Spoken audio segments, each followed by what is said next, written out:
கேட்டிருப்பீங்க engine fail ஆகிறது. ஆனால் ஃபெயில் ஆனால் கடுப்பாக இருக்கும் பாருங்க. ஃபெயில் ஆகிடுச்சா கடுப்பாக இருக்குது பார்த்தீங்களா. அதே மாதிரி உள்ளே போங்க, வெளியே வந்துடுங்க.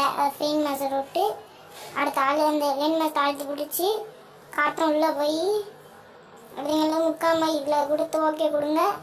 அடுத்து வெளியே வந்து உள்ளே போங்க, சரியாக போயிடும். நம்பலாம் பாருங்கள், நம்ப மாட்டீங்க, எப்படியும் பாருங்கள்.